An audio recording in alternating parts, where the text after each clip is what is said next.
Have you ever sat in a quiet room staring out the window, wondering how something so full of love could end up feeling so empty? Maybe it was a phone call that never came, a holiday invitation that didn't arrive, or maybe it's just that long silence from your kids that's louder than words. If any of that sounds familiar, I want to start by telling you something important. You're not alone. It's one of the quiet struggles that so many people face as they grow older. You give your best years to raising your children, pouring out your love, time, and energy. And then one day, the relationship shifts. They're grown. They're busy. They have their own lives. And somewhere along the way, the connection begins to fade. What used to feel like family can start to feel like distance. And that hurts. But here's the powerful truth I want to share with you today. Your peace, your joy, and your sense of self do not have to depend on anyone else, not even your own children. In fact, learning how to stand strong without needing constant love or approval from your kids can be one of the most freeing, empowering things you'll ever do. This isn't about turning your back on them or closing your heart. It's about opening a new chapter, one where your worth isn't measured by someone else's attention, and your happiness isn't waiting on a text that may never come. What we're going to talk about today is how to start building that kind of inner strength, the kind that doesn't crumble when the phone stays silent, the kind that doesn't shrink when you're not invited, and the kind that lets you live your life fully, even when your kids don't play the role you hoped they would. Let's begin with something that might sound surprising. It's okay to grieve. Yes, grief isn't just for when we lose someone to death. You can grieve a relationship that has changed. You can grieve the closeness that once was. You can grieve the dream of family dinners, regular check-ins, or watching your grandkids grow up beside you, and you can do that without guilt. Because part of growing stronger is honoring what's been lost, not pretending it never mattered, but saying to yourself, that hurt me, and I'm allowed to feel it. When we deny those feelings, they don't disappear. They just harden inside of us. But when we acknowledge the pain, we begin to free ourselves from it. And that's the first step to living, without needing someone else's approval. Now I want you to imagine something. Picture yourself standing tall, firmly rooted to the ground. The earth beneath your feet is steady. You feel strong. Your back is straight. Your breath is calm. No one is standing beside you. There's no hand to hold. And still, you are okay. You are whole. That image may feel far from your reality right now, but it's a vision worth practicing. Because this is the second practice I want to invite you into, visualizing your own strength. Every day, even just for a few minutes. Close your eyes and see yourself standing without leaning, supported not by others, but by the foundation you've built within. This small act is more powerful than it seems. It trains your mind to believe something new, that your identity, your worth, your peace are not tied to someone else showing up. So much of the pain we feel later in life isn't just from what's happening now, but from all the messages we absorbed growing up. Maybe you were raised to believe that being loved meant being needed, that your value came from what you did for others, that if your kids turned away from you, you must have done something wrong.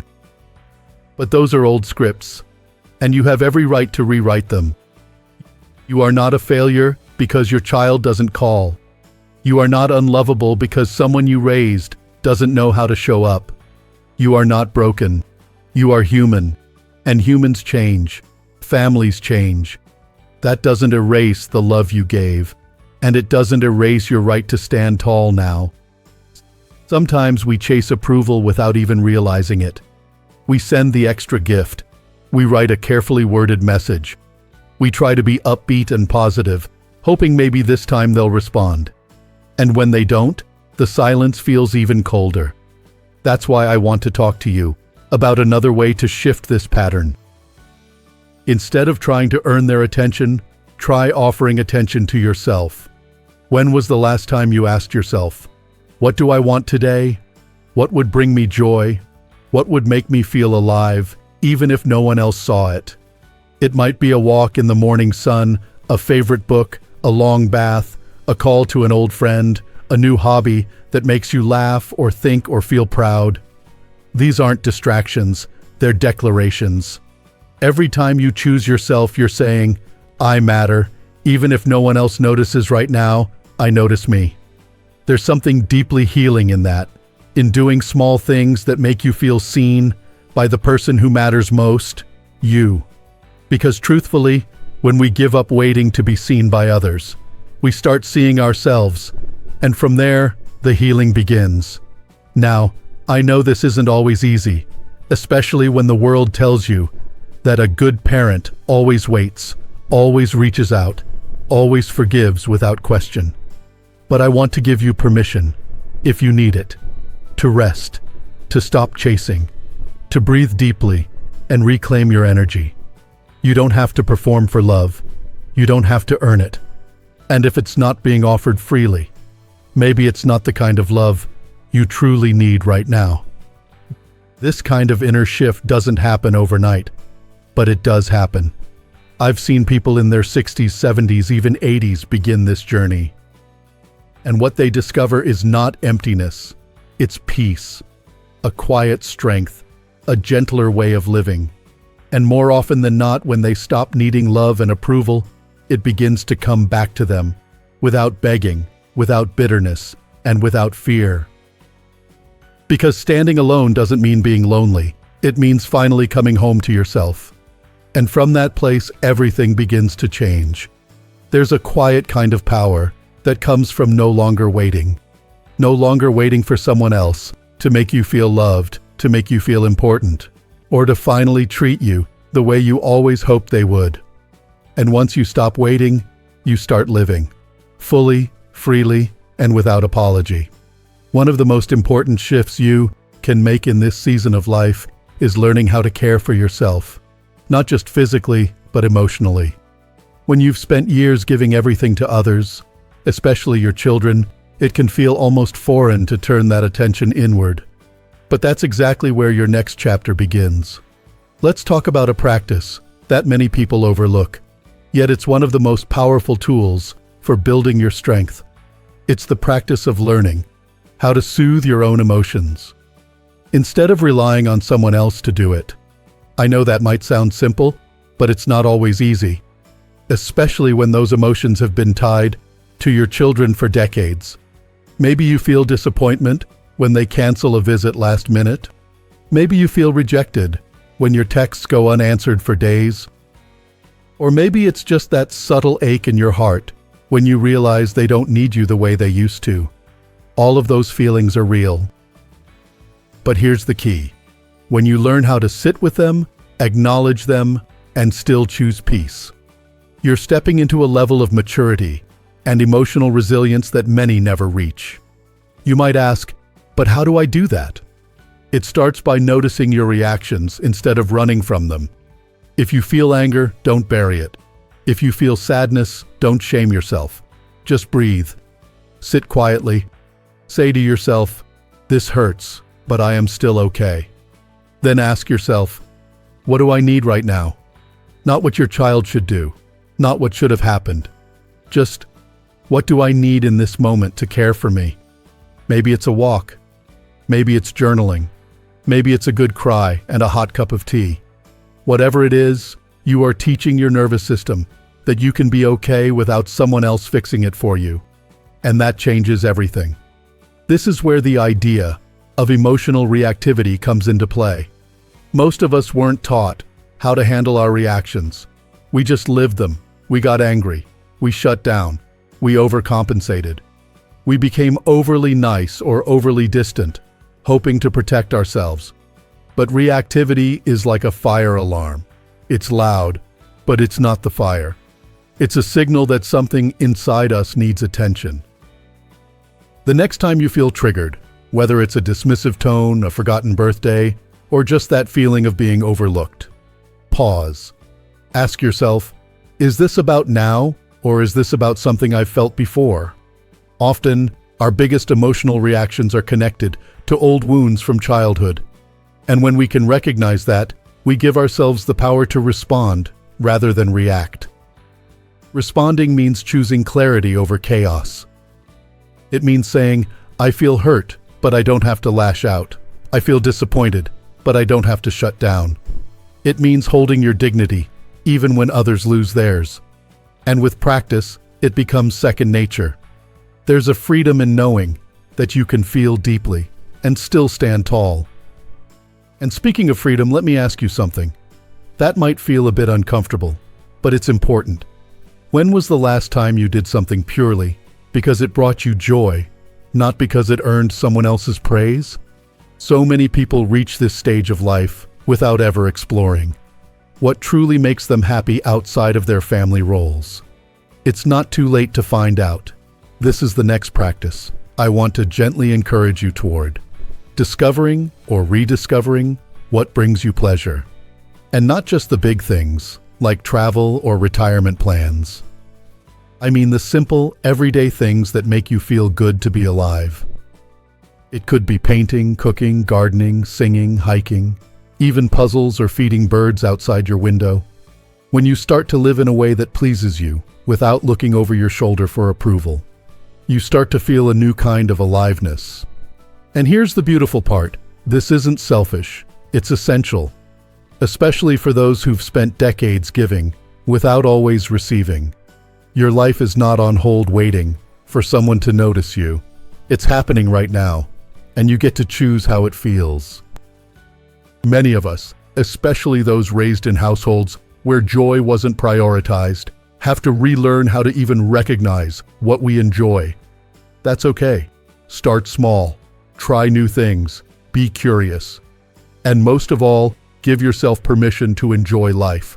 Even if your kids don't seem interested in sharing it with you. The more you learn to fill your own emotional cup, the less you feel drained by other people's absence. That doesn't mean you stop caring. It just means you stop depending. You might be wondering if this means giving up on love. Not at all. What it means is shifting your foundation. Instead of building your peace on someone else's behavior, you build it on your own connection with yourself. From there, love can flow again, freely, gently, and without fear. And if that love returns to you from your children, that's a gift. But if it doesn't, you will still be standing, still living, still strong. You have so much wisdom, so much heart, and so much life still ahead of you. Don't let it be defined by who chooses to show up or not. Let it be defined by the strength you've earned, the joy you cultivate, and the quiet power of a life lived on your terms. You've spent enough time waiting for someone else to make you feel whole. Now it's your turn. Somewhere along the road of life, many of us were taught to believe that our worth was tied to how much we were needed. That being a good parent meant giving endlessly, sacrificing constantly, and finding joy only in the happiness of our children. And for a time, maybe that felt right. Maybe it worked. But when the dynamic changes, when your children pull away or no longer look to you for guidance or affection, it can feel like you've lost your purpose, like your usefulness has expired. But that's not the truth, not even close. You were never meant to live only through others. You were always meant to live for yourself too. So here's a question worth asking, even if it stings a little. If no one called, if no one checked in, if no one invited you, how would you choose to spend your time? What would you do with your one precious, beautiful life? That question is not meant to make you feel abandoned. It's meant to help you reclaim your power. Because the truth is, many people are already living without the love or approval they long for. They're just doing it while still hoping it will come. And that hope, while understandable, often leaves them frozen, waiting, shrinking, silently hurting. But once you stop waiting for someone else to make your life meaningful, you begin to see how much meaning is already within your reach. This brings us to one of the most powerful shifts of all, learning how to live with yourself in a way that feels good, even if others are absent. This isn't about isolation, it's about becoming your own safe place. There's a myth that being alone equals being lonely. But that's not always true. Some of the loneliest people in the world are surrounded by others. And some of the most peaceful are those who've learned how to enjoy their own company. When you can sit quietly, do something just for you, or even eat a meal by yourself and feel content, that's not sadness, that's strength. You've probably heard the saying, "No man is an island." But I'd like to offer another way to think about it. Every person is an island, a strong, solid island. And the healthy ones? They build bridges. They allow connection, but they are not defined by it. They welcome love, but they don't crumble without it. They know where their shoreline begins and ends. That's what this practice is all about. Becoming your own island, with open arms and a steady center. Of course, that doesn't mean you never feel the ache. We all do. Especially around birthdays, holidays, or when old memories resurface. That's human. But the difference is, you'll be able to feel that pain without letting it define you. You'll know that you can hurt and still stand tall. That you can long for connection and still live a joyful, full life, even if it doesn't come when or how you hoped it would. And here's the most surprising part of it all. When you let go of chasing after love and approval, the space you create inside yourself becomes magnetic. Others sense that energy. It's not desperation. It's not sadness. It's peace. And peace is powerful. It draws in people who are ready to meet you where you are, instead of taking from you because you're vulnerable. It creates healthier relationships, ones that are based on mutual respect, not unspoken need. So how do you begin living like this day by day? You start by gently asking yourself, what do I want right now, just for me? Not, what would my kids want from me? Or, how can I show them I'm still valuable? But truly, what would make me feel alive today? Maybe you light a candle in the morning. Maybe you join a walking group or take up painting. Maybe you finally read that book you kept putting off. These are not small things. These are acts of self-respect. You also begin to notice when you're giving from a place of fear. Fear of being left out, of being unloved, of being forgotten. And when you notice that, you pause, you breathe, and you ask yourself, am I doing this to feel loved, or because I already love myself? That one question can shift your entire life. There's one more piece I'd like to offer, and it might be the most important of all. When you feel strong enough to live without your children's love or approval, something else opens up inside of you. Compassion. Not just for yourself, but for them. You may start to see that your kids are on their own journey. That they carry wounds too. That maybe they never learned how to stay close. Or maybe they're doing the best they can with what they know. That doesn't excuse neglect or hurt, but it softens the sharp edges. It allows you to see clearly, without blaming yourself or holding on to bitterness. And when you approach life from that place of strength and compassion, you free yourself from the emotional roller coaster. You're no longer hanging on someone else's words or actions to feel okay. You are okay already. And that changes everything. You start waking up not with dread, but with curiosity. Not with a heavy heart, but with a quiet sense of possibility. You start seeing beauty again. In the sky, in your own thoughts, in the simple fact that you're still here, still breathing, still capable of joy. And if you've ever doubted that joy can return, let this be your reminder. It can, and it will. But it starts not with someone else changing, but with you deciding that you are worthy of a good life, even now, especially now. So please, if this message speaks to you, let it settle in your heart. You don't have to wait anymore. You don't have to prove anything. You don't have to be needed to be valuable. You already are. And the more you live from that truth, the more peace, connection, and even love will find its way back to you, sometimes from places you never expected. Here's to standing strong, to choosing yourself, and to finding joy again. Not because someone gave it to you, but because you reached in and reclaimed it for yourself. Thank you for spending this time with me. If you found any comfort, clarity, or encouragement in this message, I hope you'll share your thoughts in the comments. Your story matters. And chances are, someone else out there needs to hear that they're not alone too. If you'd like more videos like this, make sure to subscribe to Strong Elderly Life and give this one a like. We're building something special here, a space for strength, healing, and inspiration, no matter your age or circumstances. And until next time, take gentle care of yourself. You are strong, you are worthy, and you are never too old to live a life that feels good inside. Here's to living your best life, at any age.